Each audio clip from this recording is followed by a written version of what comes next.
Mr. Romantiko. Kumusta po kayong lahat, mga giliw naming tagapakinig? Inaanyayahan ko po kayong pakinggan ang pagsasadula ng mga liham kasaysayan ng pag-ibig na padala ng ating mga taga-subaybay at bibigyan buhay ng inyong mga paboritong bituin sa radyo. Mga kasaysayang nagtatampo ng mga pusong sugatan, mga pusong sawi, at mga pusong punong-puno ng pagmamahal. Lahat pong yan dito sa ating tulang. Mr. Romantiko.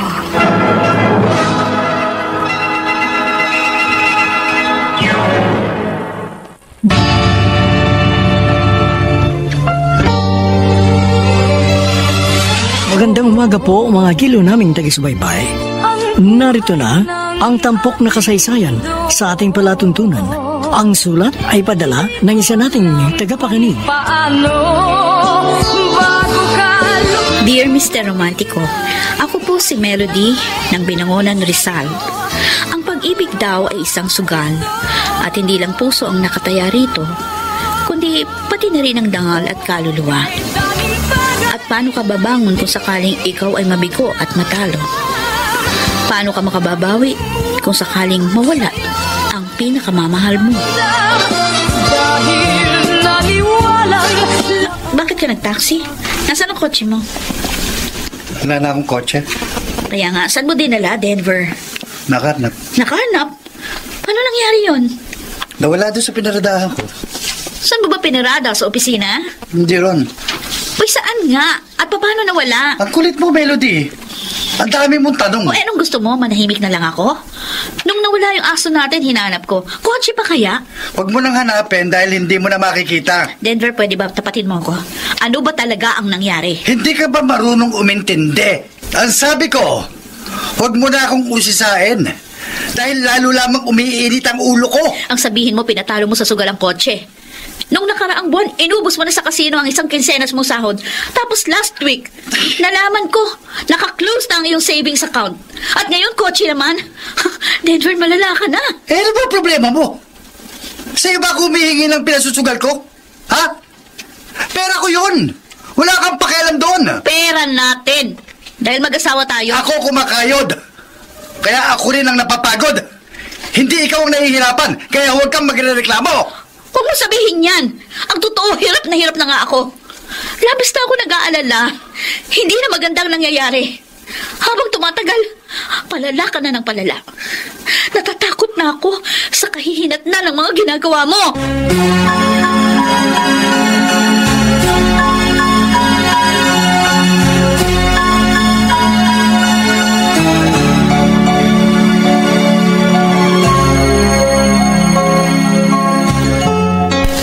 Hindi naman ganun dati ang asawa mo, di ba? Ano ba nangyari sa kanya? Tama ko yung sinabi niyo, Itay. Mabait at responsabling padre de pamilya si Denver. Pero bigla po siyang nagbago nung mapabarkada doon sa mga sugarol na kaibigan. Uy, dati na siya nagsusugal. Nakakalaro ko pa nga siya sa tongis. Pero libangan lang niya yun. Yun na nga po ang problema. Masyado siyang nalibang. Nag-level up na yun dahil natuto na siya mag-casino. Ba, hindi ko na gusto yan, anak. Baka dumating ang puntong pati kayong mag-ina, sugal na. Ayun na nga po mismo ang ginagawa niya. Dahil parang kami na nga ni Angel yung nakataya sa masamang bisyong sumisira sa aming magandang pagsasama. Bago ka lumisan, sana'y maturuan mo. Bago itong kotse mo, Bridget. Nasaan ay dati? Nabangga ako kahapon eh. Kaya nandun sa kasa, pinaparepair ko. Naman pala, bakit bumili ka ng bago? Dahil kailangan ko. Ganun ba? Baka naman, pwedeng bilhin ko na lang sa'yo yung dati mong kotse. Kung magsalita ka, parang meron kang ibabayad. Ang laki na kaya ng utang mo sa akin. Kaya nga, idagdag mo na lang sa listahan ng utang ko. Paano kung hindi ka makabayad? Saka na lang natin pag-usapan yan. Kung gusto mong patungan mo na lang ng interest. Sure! Madali akong kausap. Pero, pwede ko na bang makuha ang interest ko? Wala nga akong pera, ano ka ba? Ayun! Sakto! May nakita na ako. Ano nakita mo?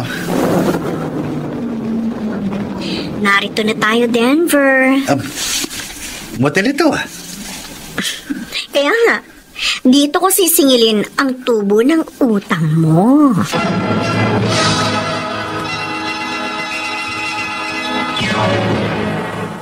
Mr. Romantiko. Bago ka lumisan, sana'y maturuan mo. Si Bridget ay isang bad influence, Mr. Romantiko. Dahil siyang nagturo kay Denver na magkasino. At dahil marami siyang pera, kaya siyang nagpaluwal ng mga ipinatatalo ng aking asawa. At wala naman siyang kamuwang-muwang na ang kanyang kinakagat ay isang patibong na hindi niya matatakasan. Nakapapaliw ka, Pedro. Sige. Nakapapaliw ka. Sige, Denver. Mabaliw ka. Nunurin mo ako ng iyong pagnanasa.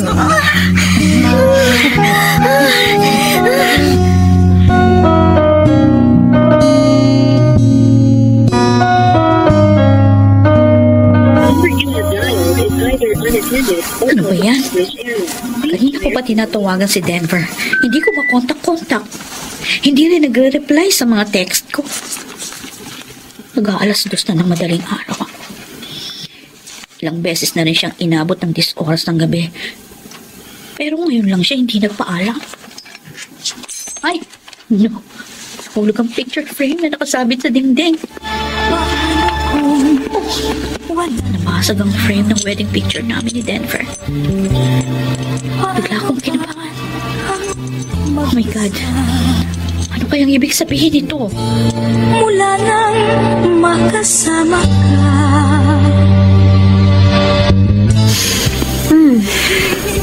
Kanina ka pa walang imik. Don't tell me, hindi ka nag-enjoy. Hindi yun ang iniisip ko. Kaya nga, bakit bigla kang tumahimik? Samantalang kanina lang, para kang asong umaalulong. Grabe ka, Bridget. Dami naman pwede mong sabihin sa aso mo pa ako ikinampara.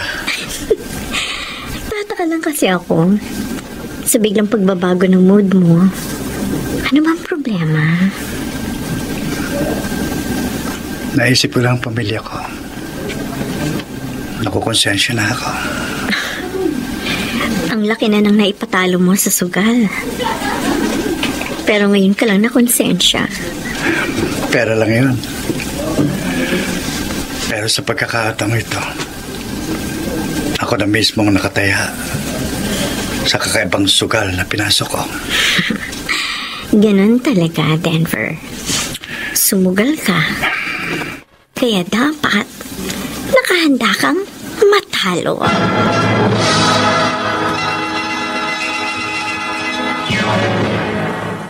Mr. Romantiko. Bago ka lumisan, sana'y maturuan mo. 8 taon na kaming kasal ni Denver, Mr. Romantiko. At naging maayos naman ang aming pagsasama sa mahabang panahon. Ito lang huling taon, naging komplikado ang aming sitwasyon. Hanggang sa tuluyan siyang mahulog kay Bridget, na tila isang kumunoy, na kung saan ang aking asawa ay unti-unting lumulubog at mukhang hindi na nakakaahon. Mama, tulungan niyo naman ako. Hindi ako nagkulang sa pangaral at pagpapaalala sa anak ko. Umpisa pa lamang sa pagkabata, tinuruan ko na siya ng magandang asal. Naging matino naman siya. Ikaw mismo ang makapagpapatunay niyan. Pero malaki na pong pinagbago ni Denver. Yun nga rin ang kinalulungkot ko dahil nalihis siya ng landas. Ano ngayon ang dapat natin gawin? Paano natin siya matutulungan? Kailangan siya muna mauna at magkusang tulungan ng kanyang sarili. Pero hindi ho yun ang nakikita ko. Habang tumatagal, lalo siyang nalululong sa sugal. Wala na tayong ibang magagawa kundi ang manalangin. Pagdasal natin sana matauhan na ang asawa mo bago maging huli ang lahat.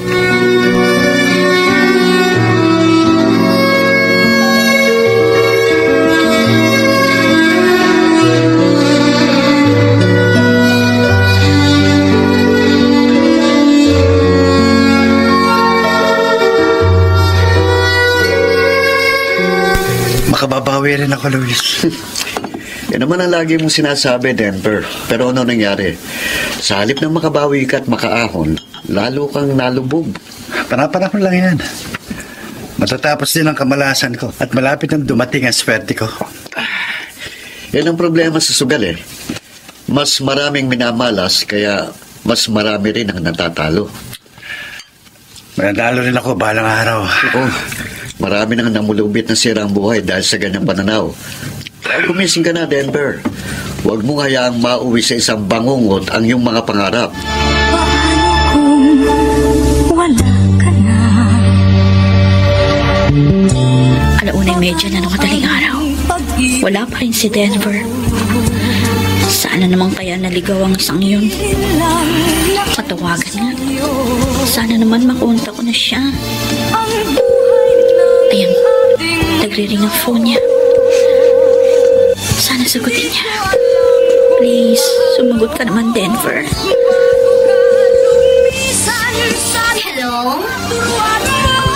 Hello? Hello? Sino ka? Bakit ka bang sumagot ng phone?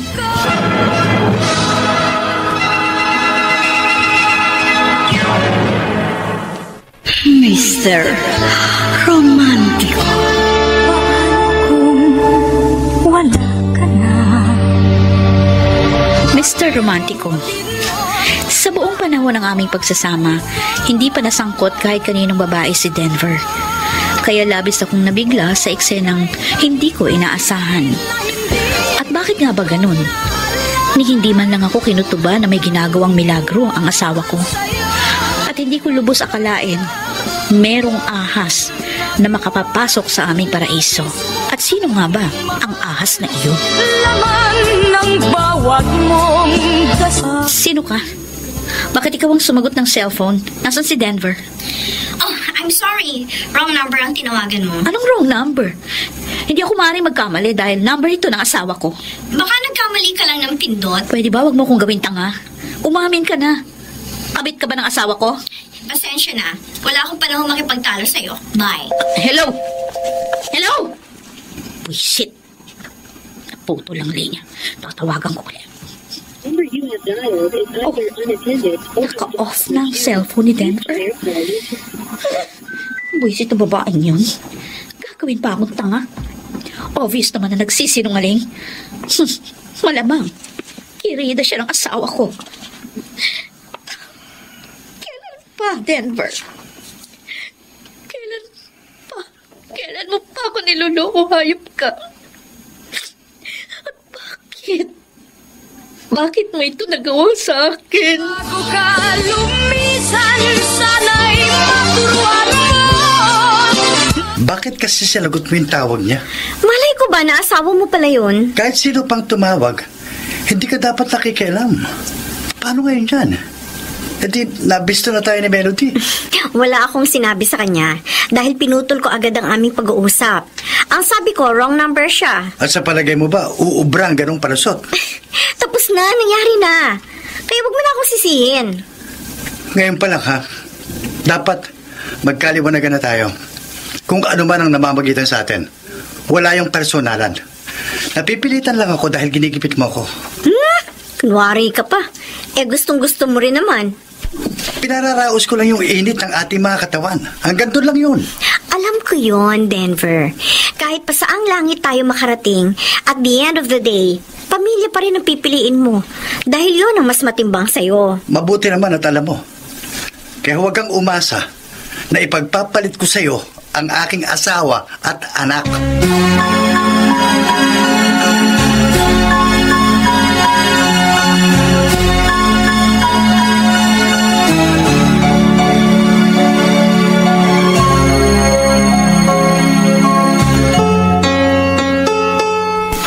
Wala yun. Nasa inuman lang kami at marami kami. Kaya huwag kang mag-isip ng kung ano-ano. Bakit siya sumagot sa cellphone mo? Nasa CR kasi ako nang tumawag ka. Ay, di ba? Kung gagawa ka ng kasinungalingan, yung namang kapanipaniwala, babaw ng palusot mo. Di kung ayaw mo maniwala, edi wag. Hindi ko na problema yun. Please, Denver. Huwag ka lang magsinungaling. Sabihin mong totoo. Sino ba talagang babaeng yun? Sabi ko naman sa'yo, wala yun. Hindi yun big deal. Ikaw lang ang nagpapalaki ng issue. Pero... Shut up! Tama na. Tumigil ka na. Naririndi na ako sa'yo.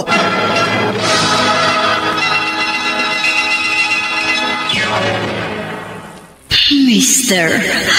Romantico. Bago ka lumisan. Hindi ako tanga, Mr. Romantico. Kaya alam kong nagsisinungaling si Denver. Ganun pa man, hindi ko na pinalawig pa ang aming pagtatalo at baka humantong lang yun sa mas malaking sigalot. Sinikap kong pakalmahin ang aking sarili. Subalit, paano nga ba ako matatahimik kung patuloy na sumisigaw ang aking nababalisang damdamin? Sa bagay, wala pa naman akong matibay na ebidensya dahil hanggang hinala at pagdududa lang ako. Pero paano kung totoo ang kutob ko? Yung perang ipinatalo niya sa sugal, pwede pa niyang mabawi sa ibang paraan. Pero paano kung si Denver nang mawala sa akin? Kaya kong magtiis at mabuhay ng walang asawa. Pero paano naman ang anak ko? Hindi ko maaatiim na mawalan siya ng ama. Oh, Diyos ko. Huwag niyo naman pong ipahintulot na magkatotoo ang pinangangambahan ko. Mami? Bakit po kayo umiiyak? Ha? Ay, hindi anak. Napuwing lang ako, hindi ako umiiyak. Kanina ko pa po kayo pinagmamasdan. Para pong marami kayong iniisip. At nagsasalita po kayong mag-isa. Okay lang ako. Huwag mo kong alalahanin. Narinig ko po kanina. Nag-aaway kayo ni Daddy. Normal lang yun, anak.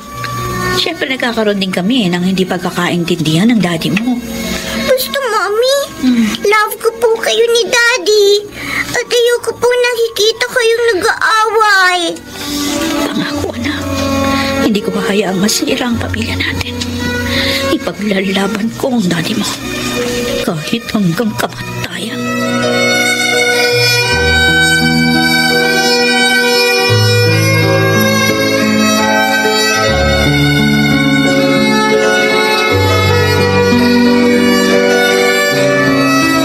Denver, pang big time ang warehouse na ito. Mukhang paldo ka ngayon. Sinuwerte ka siguro, no?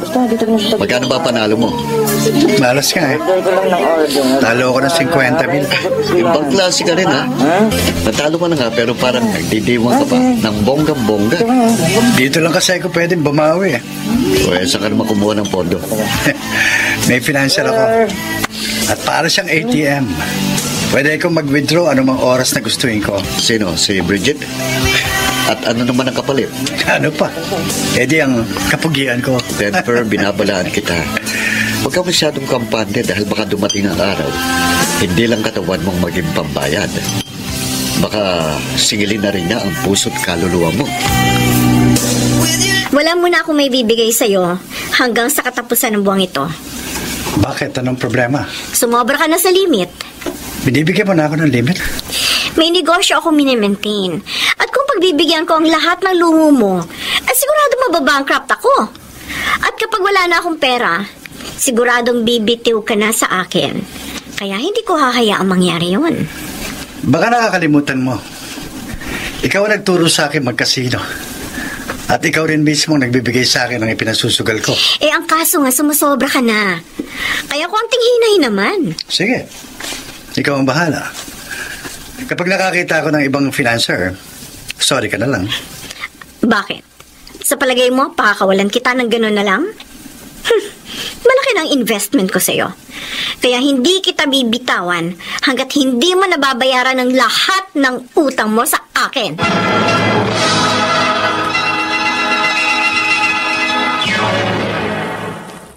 Mr. Romantico. Bago ka lumisan, sana'y maturuan mo. Ayokong sumuko, Mr. Romantico. Kaya umaasa pa rin ako na magbabago si Denver. At titigilan na niya ang kanyang masamang bisyo. Subalit nabigo ako. Dahil habang tumatagal, lalo siyang nagiging talamak. Naputulan na tayo ng tubig. Malapit na rin maputol yung kuryente. Sa bagay, wala namang silbi yung ref natin dahil ubos na yung mga pagkain doon. Bakit hindi mo gawa ng paraan? Bakit ako? Trabaho mo yan, Melody. Ikaw ang nagmamanage ng mga gastusin dito sa bahay. Anong i-manage ko? Wala ka namang binibigay na panggastos. Kaya nga, problema mo yan. Yan naman kasi ang hirap sa'yo. Ipinatalo mo sa sugal yung buo mong sweldo. Pagkatapos ulo kong pasasakitin mo. Pwede ba?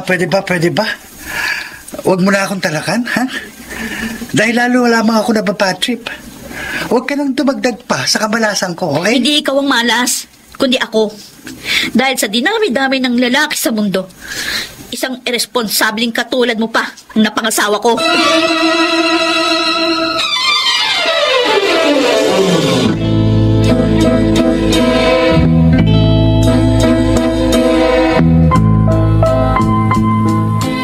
Tay, pwede ho ba? Dito muna kami ni Angel kahit na ilang araw lang. Bakit? Anong pinag-awayan niyo ni Denver? Katulad pa rin ng dati, yung pagiging sugarol niya. Hindi pa rin ba siya tumitigil sa kanyang masamang bisyo? Mas malala pa nga ho ngayon. Wala na ho yung pag-asa. Para din kasing droga ang sugal eh. Nakaka-addict. Kaya nga po, para na nga siyang addict, drug addict na pabigat at sakit ng ulo. Ano kaya kung makipag-iwalay ka na sa kanya? Sa palagay niyo ba, yun yung tamang solusyon? Pansamantala lang naman. Kapag tumilo na siya, edi saka ka na lang bumalik sa kanya.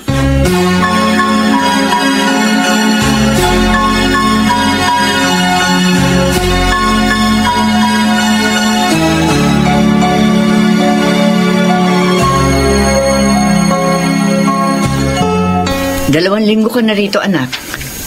Kailan ka ba uuwi? Wala na po akong uuwian, ma. Kaya nga sunduin mo na yung asawa at anak doon sa biyanan mo at umuwi na kayo. Baka makasanayan nyo yan, tuluyan na kayo magkahiwalay. Yun nga po ang problema eh. Wala na kaming uuwian. Ano ibig mong sabihin? Hindi kita maintindihan. Yung bahay ho namin, nakasanla na sa bangko. Ha? Bakit?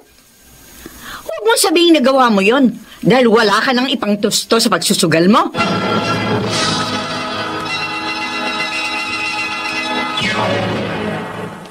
Mr. Romantico. Wala ka na. Nakipagmatigasan kami ni Denver sa isa't isa, Mr. Romantico. Kaya 2 linggo rin kaming hindi nag-uusap. At masasabi kong iyon na marahil ang pinakamatindi naming pag-aaway. Subalit, meron pa palang mas mabigat na dahilan upang lalong lumaki ang nilikang sunog ng aking asawa.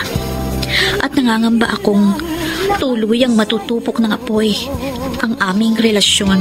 Ang buhay ng ating... Hindi pa ba tayo pwedeng umuwi, Denver? Huwag muna ngayon. Dito muna kayo ni Angel. Dahil may ayusin pa akong problema. Anong problema? Huwag mo nang alamin. Kaya ko nang mag-isa yan. Mag-asawa tayo. Problema mo, problema ko na rin.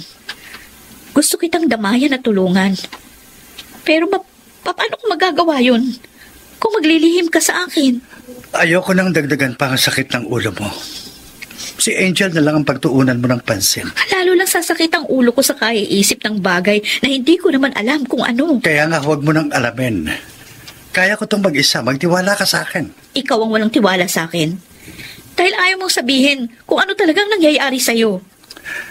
Mag-aaway na naman pa tayo? Yan ba gusto mo, Melody?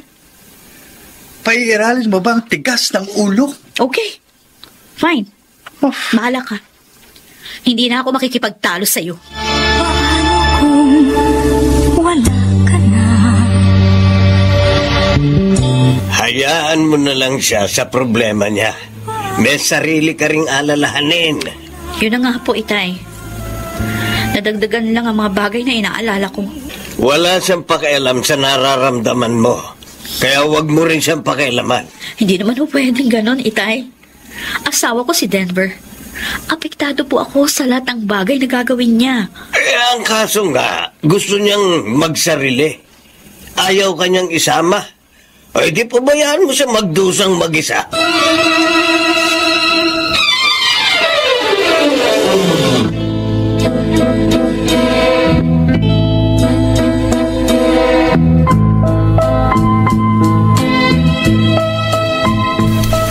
Sabi ko na nga ba, hindi ka rin makakatiis.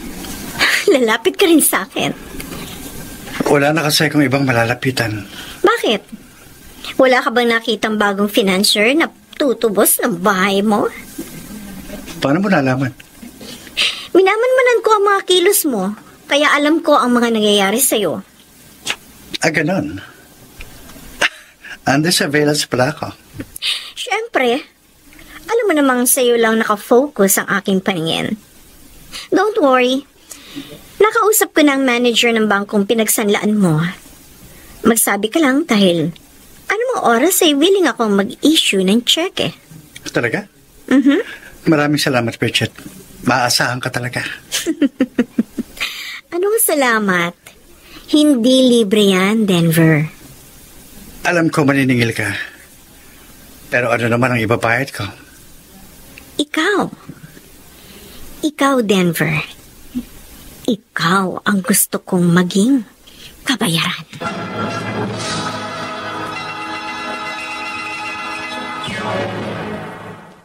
Mr.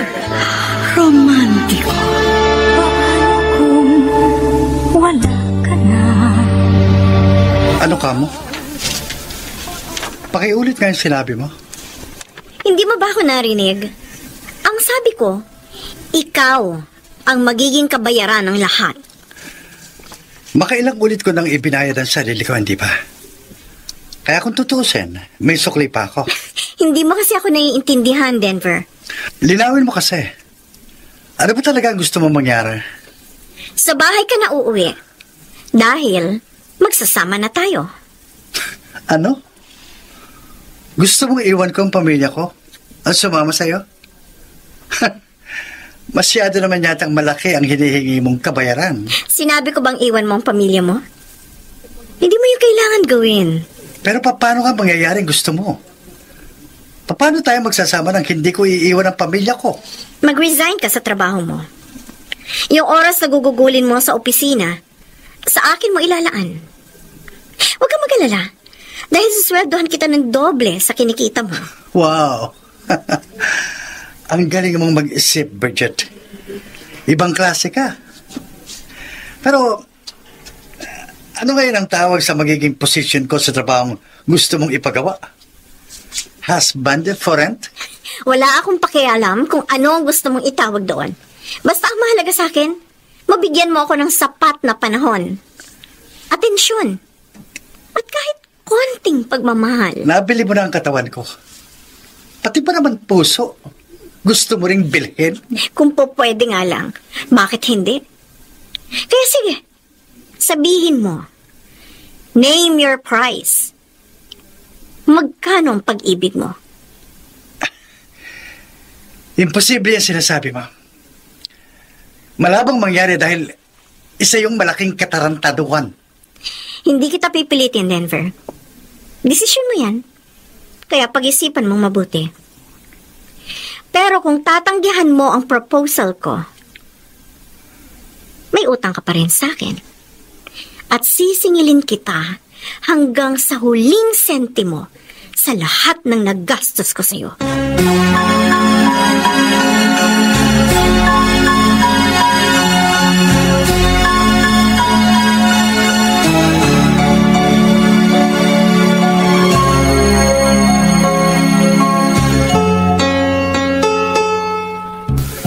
Kung tutuusin, pabor sa akin ang proposal ni Pritchett. Matutubos ko na ang bahay. Matudoble pang ang sahod ko. Pero mahahawakan naman niya ako sa leeg. Pagiging sunod-sunuran ako sa lahat ng gusto niya. At kung tatanggi naman ako, hindi ko na matutubos ang bahay. At siguradong mag-aaway kami ni Melody. Posible pa yung pag-ugatan ng paghihiwalay namin. At hindi rin ako tatantanan ni Pritchett guguluhin niya ang buhay ko. Ay, nako. Ano ba ang gagawin ko? Kung malalim ang iniisip mo, ha? Malapit na akong mawindang, ma. Alam ko. Pinoproblema mo kung paano matutubo sa bahay mo. Nasabi mo na ba yan sa asawa mo? Hindi na niya kailangan malaman pa.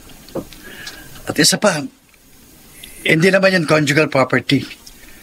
Dahil na-acquire ko ang bahay na yan bago pa lamang kami kasal. Kahit na. Karapatan pa rin niyang malaman. Dahil mag-asawa kayo.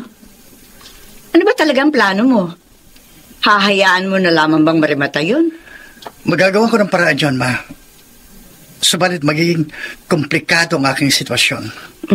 Bakit man nasabi yan? Tsaka, ano ba talaga ang problema? Ganito kasi, nasa alanganing sitwasyon po ako ngayon. Para ako nakabitin sa isang puno at may anaconda na gusto kong lingkisin. At kung bibitaw naman ako, mahuhulog ako sa ilog na kung saan maraming buwayang nag-aabang. Mas malalim pa sa ilog yan sinasabi mo eh. Pwede ba babawan mo para maintindihan kita?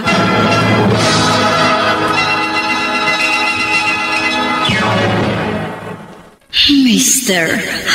Romántico. Bago ka lumisan, sana'y maturuan mo. Napakahirap ng kalagayan ni Denver, Mr. Romantico. Dalawa lang ang maaari niyang pagpilian. At kahit alin ang kanyang piliin, malalagay siya sa alanganing sitwasyon. Parehong mabigat ang gagawin niyang desisyon. Kaya ang pinili niya ay ang inaakala niyang mas madaling buhatin. Tinanggap niya ang proposal ni Bridget. At lingid sa aking kaalaman, ang kanilang naging kasunduan. Tama lang ang desisyon mo, Denver. And don't worry, hindi mo ito pagsisisihan. Ano naman ang garantiya ko na hindi ako magsisisi? Be a good boy, my dear. At sinisiguro ko sa'yo, wala kang magiging problema. Ano ka ba, Bridget? Malaking problema nga itong pinasok ko eh. Wala naman akong ibang magagawa dahil mas malaki ang magiging problema ko kapag kinalabang kita. Tama. Very good. Mabuti naman at alam mo. Pero wag mong iisipin magkalaban tayo. Hindi ako ganong kasakim. Konting pagtingin lang ang hinihingi ko sa'yo. Napakaliit na pabor kumpara sa magiging ganansya mo. At kung mag-iisip kang mabuti, wala kang talo rito. Mas malaking sugal ito. Dahil pag nagkataon, mas malaki pa ng higit sa 10 beses ang mawawala sa akin kumpara sa mga naipatalo ko sa kasino. Hindi perang nakataya rito, kundi dangal, puso at kaluluwa. Pareho lamang tayong sumusugal, Denver. Kaya good luck na lang sa atin dalawa. Galingan na lang natin ang paglalaro upang pareho tayong manalo.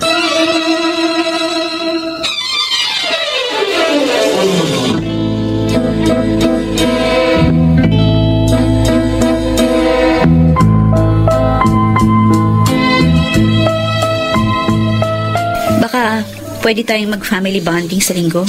Kasama natin si Itay. Hindi pwede, may pasok ako. Holiday? May pasok ka? Kailangan ko mag-overtime. Marami akong utang na dapat bayaran. Ang pagkakaalam ko, sarado ang opisina ninyo pag araw ng linggo. Nag-resign na ako ron. May iba na akong employer at mas malaki ang sahod ko. Bakit ngayon mo lang sinabi sa akin? Saan ka ba nagtatrabaho ngayon? Huwag mo na alamin. Ito na naman kami. Sinusolo na naman niya. Melody, kung ayaw mo ng away, makinig ka na lang sa akin. Huwag ka nang mag-usisa. Bago ka lumisan, sana'y maturuan mo. Matagal na kaming hindi nagkakausap ni Denver. Para kasing umiiwas na siya sa akin eh. Bakit naman? O, ewan ko sa kanya. Bakit hindi mo alam? Siyempre may dahilan. Baka meron kang alam na hindi ko dapat malaman. Mukhang may tinutumbok ang pananalita mo ha. Nagtataka lang ako sa kanya eh. Parang ang dami niyang tinatago sa akin. Baka may alam ka. I'm sorry, Melody. Ayokong makialam sa problema niya. Kung sa bagay, magkaibigan kayo, kaya alam kong pagtatakpan mo siya kung sakaling may ginagawa siyang anomalya. Isa lang ang maipapayok sa'yo.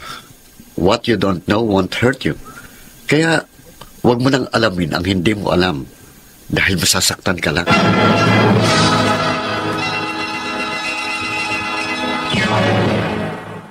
Mr.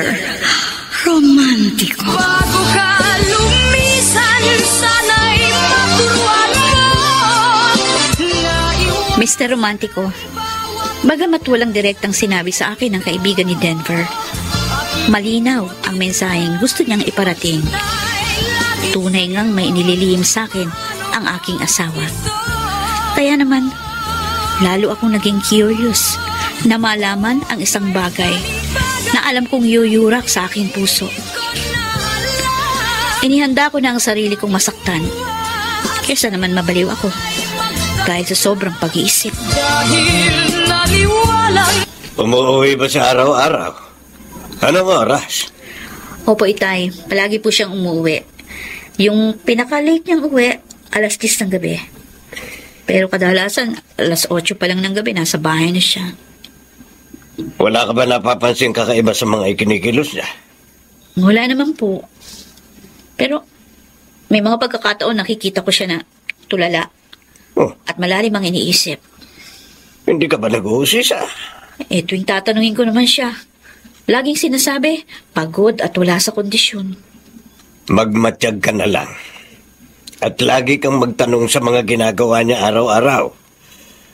Tatandaan mong lahat ang mga sinasabi niya. At ikaw na mismo ang makapapansin kung nagsisinungaling siya.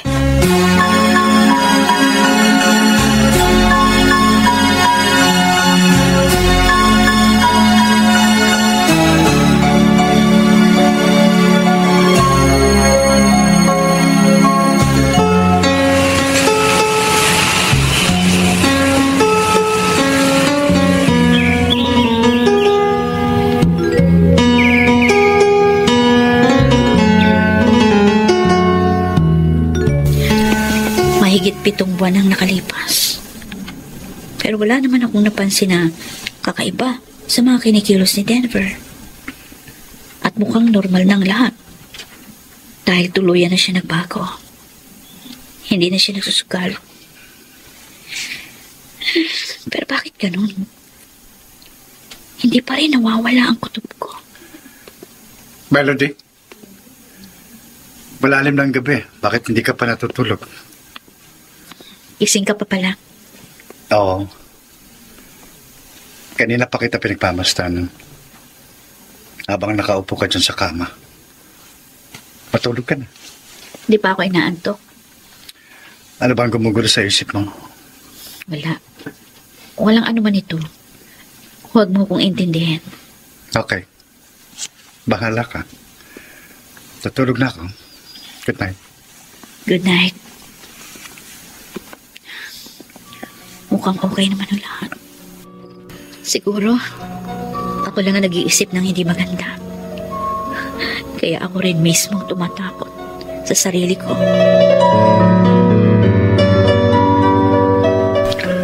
Marahil, nagdududa na rin siya sa akin. Pero wala siyang mapapansin. Dahil naging maingat ako sa mga sinasabi at kinikilos ko.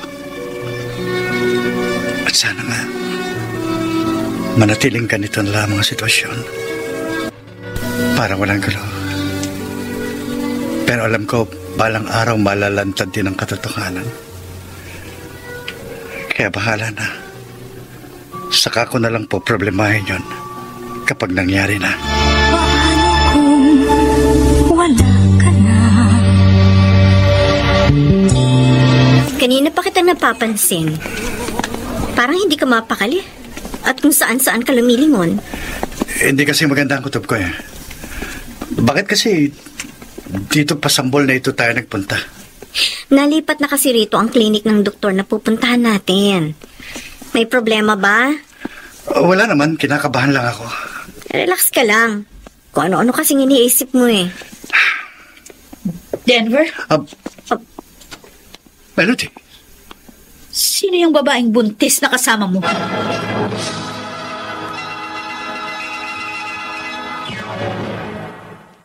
Mr. Romántico.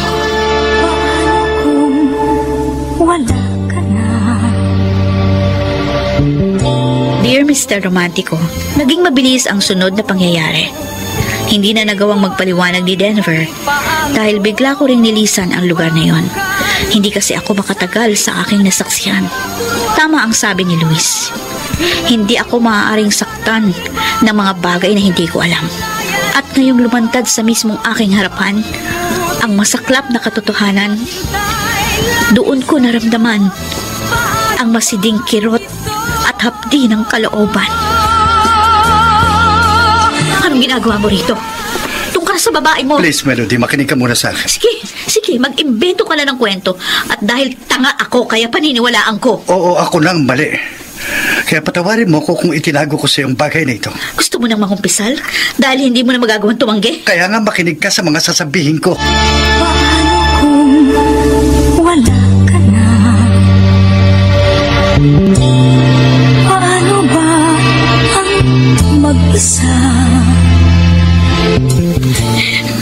Ngayong narinig mo na lahat, siguro naman maunawaan mo na ako kung bakit ko nagawang pakisamahan si Bridget. Pero mali pa rin yun, Denver. Maling-mali. Mali na kung mali. Pero yun ang inaakala kong dapat kong gawin. Natakot ako dahil baka kung anong gawin niya sa'yo. Mas gugustuhin ko pang maging isang bangkay kaysa makita ka sa kandungan ng iba. Alam mo bang dahil sa nasaksihan ko, parang ilang beses mo na rin akong pinatay dahil sa sobrang hapdi at kirot ang aking nararamdaman. Kaya nga patawarin mo ko, Melody. Patawarin mo ko. Kahit nun pa kaya kitang patawarin at unawain, sana sinabi mo lang ang totoo. Baka natulungan pa kita sa dapat mong gawin. Magulong takbo ng isip ko ng mga sandali yun. Wala akong ibang alam na solusyon kundi ang kumapit sa patalim. Oo. Ikaw ang kumapit sa patalim. Pero ako ang nahiwa. Ako ang nasugatan. Ako ang nasaktan. At napakasakit, Denver. Sobrang sakit. Tago sa aking puso at kaluluwa. Masakit din ito para sa akin. Nagdurugo rin ang aking puso't damdamin. Alam mo ba kung gaano kahirap ang aking sitwasyon? Ikaw mismo ang may kagagawa niyan. Dahil ikaw ang nagsadlak sa sarili mo sa komplikadong kalagayan. Dahil kailangan kong sumugal. Oo. Ikaw ang sumugal. Pero akong natalo. Kahit sa umpisa pa lang, wala na akong kalaban-laban. Kaya magdiwang ka. Dahil ikaw ang nagwagi. Nagkakamali ka, Melody. Dahil mas malaki ang natalo sa akin. Isa rin akong bigo at talunan. Paano ba ito? Nasaan na po si Daddy? Babalik pa po ba siya? Ewan ko. Di ko alam. Ngayon palang sanayin mo ng sarili mo na wala siya. Bakit po? Ano po ang nangyari? Narinig ko po ang pag-uusap ninyo kanina. May iba na po bang love si Daddy? Hindi na po ba tayo ang love niya? Masyado pang musmos ang isipan mo. Kaya hindi mo mauunawaan kung ano ang nangyayari. Pero bakit nga po? Ano po bang kasalanan natin kay Daddy? Bakit po siya nagkaganon? Kinalulungkot ko, anak. Hindi ko alam kung paano ko ipapaliwanag at ipaiintindi sa iyo ang lahat. Mawawala na po ba sa atin si Daddy? Iiwan na po ba niya tayo? Mami, huwag po. Huwag po ko ipapayag. Mahal na mahal ko po si Daddy. Ayoko pa mawala siya. Ayoko po siya mapalayo sa atin. Ayoko rin mangyari na, anak. Dahil mahal na mahal ko rin ang daddy mo. Kaya nga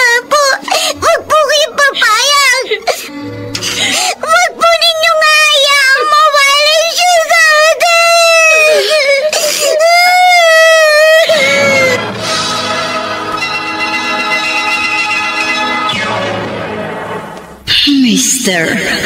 Romantico. Bago ka lumisan sa Mr. Romantico, bawat lakad halos magkapatong-patong ang hapdi at kirot sa aking dibdib. na Dahil ang anak namin, ang labis na naapektuhan. paano ba Masyado pa siyang bata at mahina upang pasanin ang isang napakabigat na dalahin. na hindi ko na alam? Nakita mo nang naging bunga ng kaibangan mo. Bakit ba akong sinisisi mo? Dahil ikaw ang may pakana at may kagustuhan nito. Bakit, Denver? Naging sakim ba ako? Naging maramot ba ako? Ginulo ko ba ang pamilya mo? Hindi naman, hindi ba? Naging papas ako. At nakita mo kung paano ako makisama. Natuto ako lumagay sa dapat kong kalagyan. Yan ba yung pinagmamalaki mong kalagayan? Ang maging kirida? Ang maging kahati at kaagaw ng tunay kong pamilya? Kahit kailan, hindi ko tinangkang agawin ka sa iyong mag-ina. Wala akong inagaw na panahon at atensyon dahil binayaran ko ang lahat ng yon. Sa akin galing ang ipinantutos mo sa kanila. Hindi mo dinukot sa sarili mong bulsa ang pinapakain mo sa kanila. Kaya sinusumbat mo yon. Ganun ba? Hindi kita sinusumbatan. Ipinagtatanggol ko lang ang sarili ko. At hindi lang salapi ang ipinagkaloob ko sa'yo. Naglaan din ako ng panahon, kalinga at atensyon para sa'yo. Wala lang ba sa'yo lahat ng yon? Hindi mo ba naramdaman kung gaano kita kamahal? Oo. Hindi ako manhid. At aaminin ko, kahit papano napamahal ka na rin sa akin. Pero mas matimbang pa rin sa akin ang pamilya ko.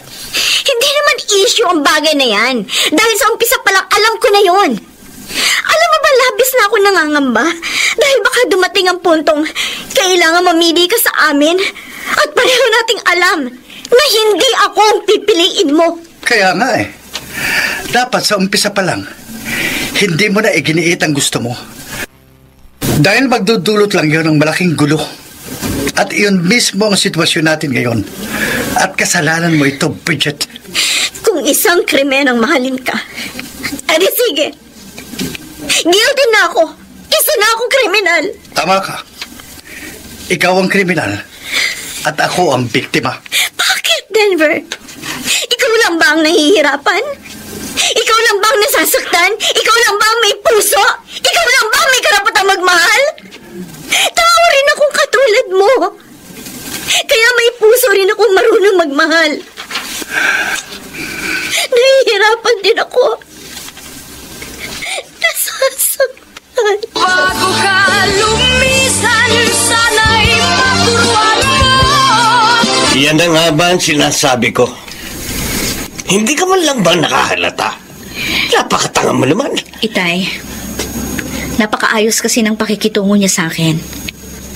At malaki ang pinagbago niya dahil matino na siya. Kaya naging kampante ako. Oh, ganyan ba ang sinasabi mo matino? Magkaroon ng karida? Magaling siya magtago. Kaya hindi ko natunugan.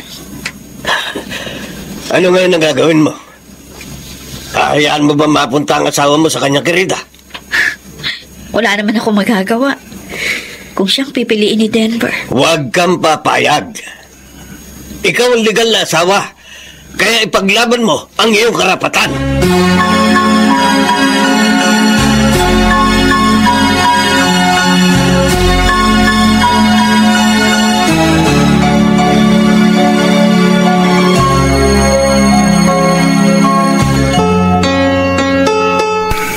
Hindi ko akalaing magagawa mo yun, anak.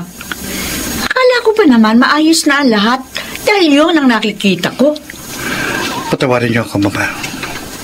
Kung pati sa inyo naglihim ako. Oh, ano ngayon ang binabalak mo? Hindi ko po alam. Pero kung kailangan ko pang mamili, si Melody at si Angel pa rin ang pipiliin ko. Pero nakukonsensya din po ako. Hindi ko maaaring iwan si Bridget sa kanyang kalagayan. Dahil magkakaanak na rin po ako sa kanya. Ay, 6 na buwan na po siyang buntis. Diyos ko naman, anak. Masyadong komplikadong pinasok mong sitwasyon. Narito na po ito, Mama. Kaya kailangan kong panintikan.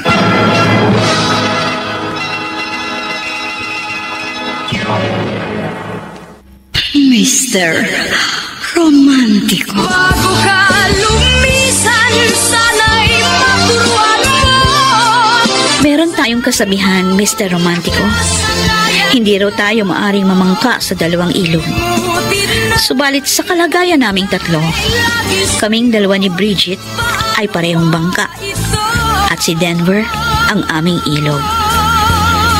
Kaya ang mabigat na katanungan, aling bangka ang itataob at ilulubog ng ilog?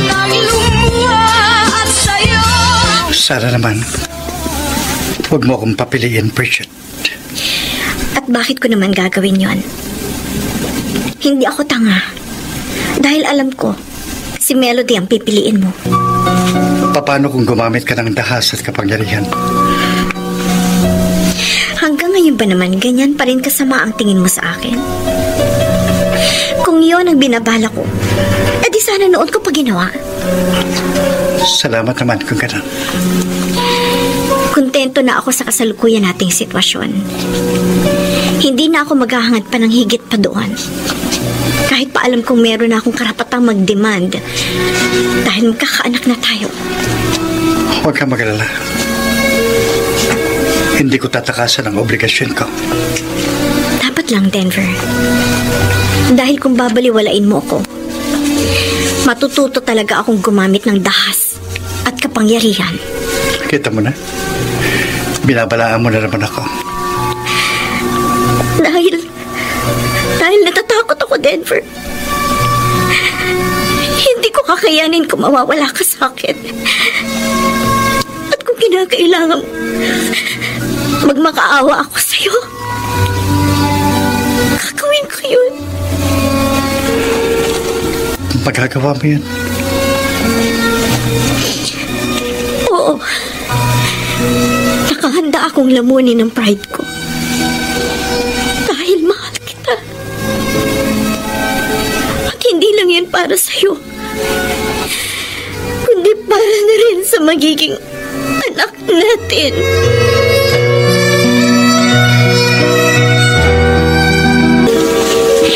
Huwag ka mag-alala.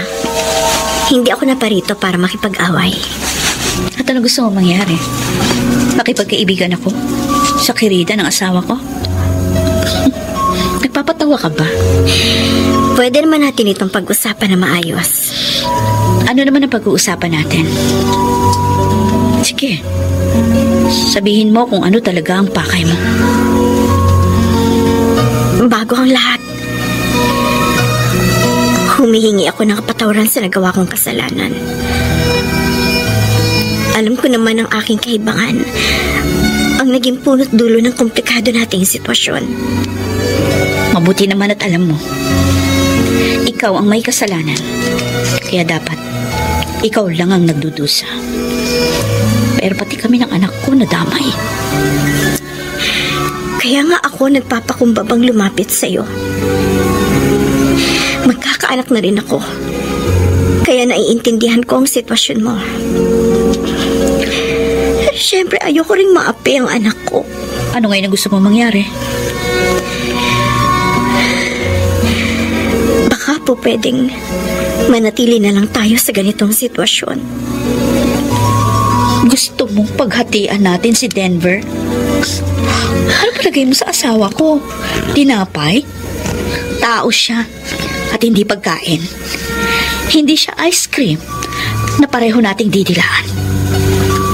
Hindi ka ba nandidiri na ang kinakain mo nilalawayan ng iba? May karapatan din ako kay Denver. Bridget, hindi makitid ang isip ko. Kaya hindi ko ipagkakait ang karapatan ng anak mo. Pero, yung karapatan natin sa kanya, ibang usapan na yun. Hindi natin siya pwedeng paghatian. Si Denver ang magpapasya kung sino sa ating dalawa ang pakikisamahan niya.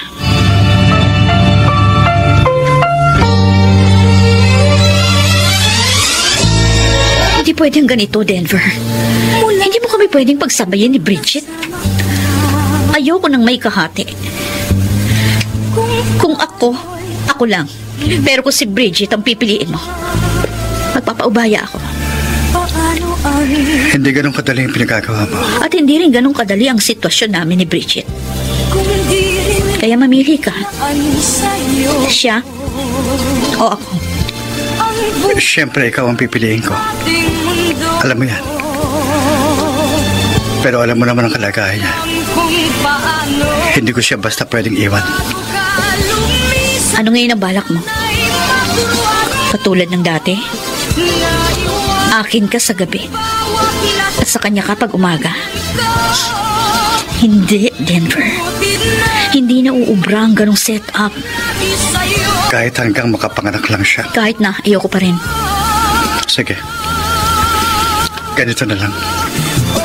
Kahit daming Sa kanya muna ako. hindi Hanggang sa makapanganak na siya. tulad ng lumuha. At pagkatapos, iyong-iyo na ako. Ano? Dahil naniwala Paano kung hindi ka na bumalik? labis mo akong Paano kung tuluyang ka ng angkinin at solohin ni Bridget? ng bawat mong Ayokong sumugal, Denver. Dahil ayoko ring matalo. aking. Ayokong maiwang mag-isa. Kaya sabihin mo sa akin, Kung di mo na paano kung wala ka na?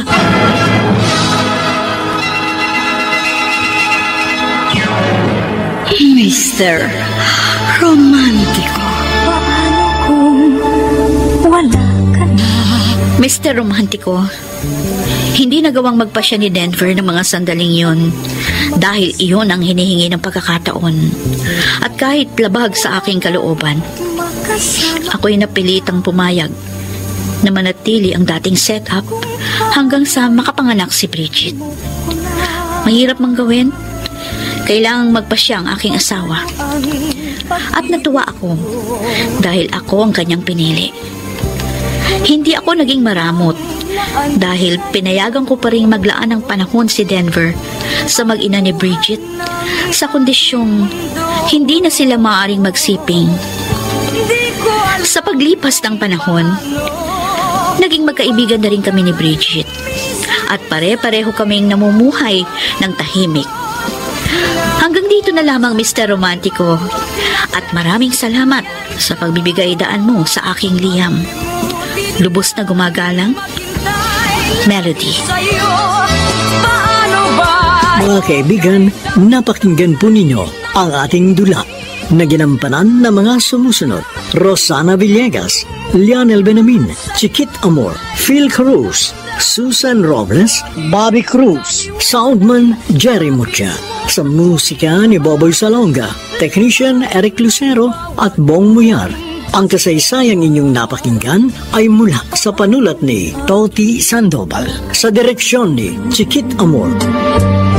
Kung di mo na Hanggang sa muli, ako po ang inyong Mr.